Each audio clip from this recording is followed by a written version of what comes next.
Kochi Kaloor stadium കൈമാറ്റത്തിന് തയ്യാറാക്കിയ കരാറിന്റെ കരട് നിയമവകുപ്പ് പരിശോധിച്ച് തീരുമാനം അറിയിക്കും മുൻപെയാണ് തിടുക്കപ്പെട്ട സ്പോൺസർ നവീകരണം തുടങ്ങിയത്. അതിനിടെ സ്റ്റേഡിയത്തിൽ അതിക്രമിച്ചു കയറിയെന്ന GCDAയുടെ പരാതിയിൽ എറണാകുളം DCC അധ്യക്ഷനടക്കം കോൺഗ്രസ് നേതാക്കൾക്കെതിരെ പോലീസ് കേസെടുത്തു.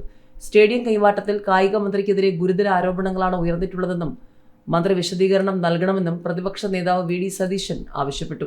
അർജന്റീന ടീമിന്റെ സന്ദർശനത്തിന്റെ പേരിൽ Kaloor stadium sports Kerala foundation മുഖേനയാണ് സ്പോൺസർക്ക് GCDA കൈമാറിയത്. കൈമാറ്റം കരാറില്ലാതെയായിരുന്നു.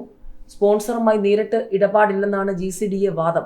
കായികമന്ത്രി നൽകിയ കത്തിന്റെ അടിസ്ഥാനത്തിലായിരുന്നു സ്റ്റേഡിയം കൈമാറ്റം. എന്നാൽ സ്പോൺസറും SKFും ഉൾപ്പെട്ട കരാറിന് GCDA നീക്കം നടത്തിയിരുന്നു. കരാറിന്റെ കരട് പരിശോധിച്ച് തീരുമാനം അറിയിക്കാൻ നിയമവകുപ്പിന് കൈമാറുകയും ചെയ്തു. എന്നാൽ നിയമവകുപ്പിന്റെ തീരുമാനം വരും മുൻപേ കരാറൊന്നുമില്ലാതെ സ്പോൺസർക്ക് സ്റ്റേഡിയം കൈമാറുകയും നവീകരണം തുടങ്ങുകയുമായിരുന്നു. മെസ്സിപ്പട ഉടനെത്തും, അതിനാൽ അതിവേഗം നവീകരണം പൂർത്തിയാക്കണം, കരാർ പിന്നീട് എന്നതായിരുന്നു നിയമവകുപ്പിനെ നോക്കുകുത്തിയാക്കിയുള്ള നീക്കത്തിന് കാരണമായി ചൂണ്ടിക്കാട്ടിയത്. മെസ്സി വരില്ലെന്ന് ഉറപ്പായതോടെ കരാറിന്റെ കാര്യത്തിലും മുന്നോട്ടു പോക്കുണ്ടായില്ല. സ്റ്റേഡിയം കൈമാറ്റ വിവാദത്തിൽ സർക്കാർ വിശദീകരിക്കണമെന്ന് പ്രതിപക്ഷ നേതാവ് ആവശ്യപ്പെട്ടു. ചൊവ്വാഴ്ച വൈകിട്ട് കലൂർ സ്റ്റേഡിയത്തിൽ പ്രവേശിച്ച DCC അധ്യക്ഷൻ മുഹമ്മദ് ഷിയാസിന്റെ നേതൃത്വത്തിലുള്ള കോൺഗ്രസ് സംഘത്തിനെതിരെ GCDAയുടെ പരാതിയിലാണ് പോലീസ് കേസെടുത്തത്. അന്യായമായി സംഘം ചേർന്നതിനും അതിക്രമിച്ചു കയറിയതിനുമാണ് കേസ്. കോൺഗ്രസ് സംഘം സ്റ്റേഡിയം സുരക്ഷാ ജീവനക്കാരെ കയ്യേറ്റം ചെയ്തുവെന്നും FIRലുണ്ട്.